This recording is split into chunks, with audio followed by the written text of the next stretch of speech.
Everyone, আসসালামু আলাইকুম। আজকে আমরা কথা বলবো একজন কানাডিয়ান রেগুলেটেড ইমিগ্রেশন কনসালটেন্টের সাথে, মিস্টার কাজী শিহাব। উনি বর্তমানে আছেন বাংলাদেশে, এখন লেক্সিকনে আপনারা দেখতে পাচ্ছেন, কিন্তু উনি থাকেন কানাডাতে এবং কানাডিয়ান একজন সিটিজেন। আমাদেরকে বিভিন্ন বিষয়ে পরামর্শ দিয়ে হেল্প করছেন। আপনারা জানেন যে লেক্সিকনের নতুন ইনিশিয়েটিভ লেক্সিফ্লাই, যেখান থেকে আমরা হায়ার এডুকেশন এবং ইমিগ্রেশনে সাপোর্ট দিয়ে থাকি আমাদের স্টুডেন্ট থেকে শুরু করে যারা বিদেশ যেতে চান।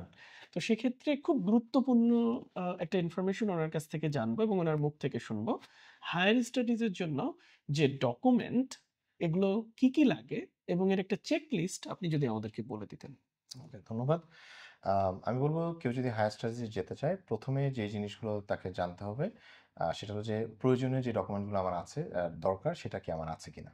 তার থেকে গুরুত্বপূর্ণ যেটা বাংলাদেশের স্টুডেন্টদের ক্ষেত্রে অনেক সমস্যা হয়, সেটা হলো যে আমাদের একাডেমিক ডকুমেন্ট, পাসপোর্ট, এই দুইটাতে অনেক সময় দেখা যায় বাবা বা মায়ের নামের মিল থাকে না।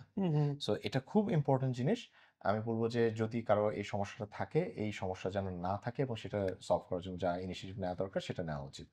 সো স্টাডিতে যাওয়ার জন্য আমাদের মূল যে ডকুমেন্টসগুলো লাগবে সেটা হলো academic transcripts and certificates, IELTS এর স্কোর। আচ্ছা, আমি একটু ইন্টারাপ্ট করি। একাডেমিক সার্টিফিকেটসটা কি কোথা থেকে লাগবে? মানে কোন এটা একাডেমিক এসএসসি, এইচএসসি এটা সবগুলোই লাগবে, মানে এসএসসি, এইচএসসি, যার মানে হায়েস্ট থেকে শুরু করে একেবারে মানে এসএসসি থেকে শুরু করে হায়েস্ট ডিগ্রি যেটা আছে, লাস্ট ডিগ্রি, সে পর্যন্ত পুরোটাই।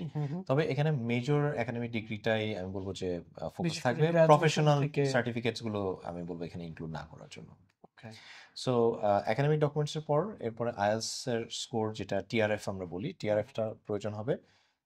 পাসপোর্ট লাগবে। যদি কারো একাধিক পাসপোর্ট থাকে, আমি বলবো সেক্ষেত্রে একাধিক পাসপোর্ট, প্রত্যেকটা পাসপোর্টের ইনফরমেশন দিতে হবে। আচ্ছা, এখানে আরেকটু অ্যাড করে দিই যে পাসপোর্টের ভ্যালিডেশনের যে ব্যাপারটা, এটা ন্যূনতম একটা টাইম ধরে থাকতে হয়। আই হোপ যে যখন আপনি এমবাসিতে সাবমিট করবেন আপনার পাসপোর্টটা, এটা বলা হয় সাধারণত যে অন্তত 6 মাসের ভ্যালিডিটি যেন থাকে।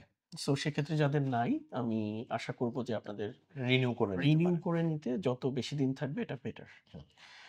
তবে কারো যদি রিনিউ করার পসিবিলিটি না থাকে, এই মুহূর্তে যে টাইম চলে যাচ্ছে অ্যাপ্লাই করলো, সেক্ষেত্রে তারা অ্যাপ্লাই করলো, ভিসা স্ট্যাম্প হলো এবং কানাডাতে যাওয়ার পরেও সেখান থেকেও সে রিনিউ করতে পারে এবং সেই অনুযায়ী তার এক্সটেনশন অ্যাপ্লাই করতে পারে, সমস্যা নাই। আর এর বাইরে আনুষঙ্গিক যে ফাইন্যান্সিয়াল ডকুমেন্টস থাকে, ব্যাংকের সার্টিফিকেট, ব্যাংক স্টেটমেন্ট অন্তত 6 মাসের।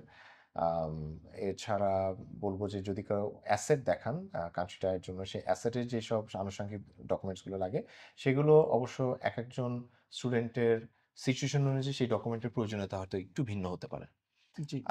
এর বাইরে আমি বলবো যে মোটামুটি এই ডকুমেন্টসগুলোই মূল প্রয়োজন। আর সিভি, পিকচার্স, এগুলো তো আছে। ওগুলো জেনারিক রিকোয়ারমেন্টস। ফটোগ্রাফ তো অবশ্যই লাগবে, কিছু ফর্ম ফিল আপের বিষয় থাকে, আর রেজুমে বা সিভির বিষয়টা থাকে। এটা হচ্ছে কোন প্রোগ্রামে যাচ্ছেন সেখানে আলাদা রিকোয়ারমেন্ট যদি থাকে তাহলে অবশ্যই দরকার। অলরাইট, তাহলে আমরা যদি এটাকে সাম আপ করি, ডকুমেন্টেশনের জন্য অল একাডেমিক সার্টিফিকেটস, দেন আপনার ন্যাশনাল আইডি কার্ড কিংবা আপনার পাসপোর্ট, এবং একই সাথে প্যারেন্টসদেরও তো ইনফরমেশন লাগে, সেক্ষেত্রে প্যারেন্টসদের এনআইডি কার্ড, এবং একই সাথে ফর্ম ফিল আউট করতে গেলে যত ভাই বোন আছে ফার্স্ট ব্লাডের জন্য তাদের এই ইনফরমেশনগুলো, এবং সাথে যদি আপনার একটা আপডেটেড সিভি থাকে, এবং আমরা সাধারণত আমাদের ক্যান্ডিডেটদের একটা চেকলিস্ট প্রোভাইড করে থাকি লেক্সিফ্লাই থেকে। আপনি যদি ইন্টারেস্টেড হয়ে থাকেন আমাদের সেন্টার ভিজিট করে কিংবা আমাদের কাছে অনলাইন থেকে আপনি চেকলিস্টটা নিয়ে আপনার ডকুমেন্টেশন প্রিপেয়ার করে ফেলতে পারেন, এবং সেই সাথে আপনার আইএলটিএস এর স্কোরটা আপডেট করে আপনি অ্যাপ্লাই শুরু করতে পারেন থ্রু লেক্সিফ্লাই। Thank you.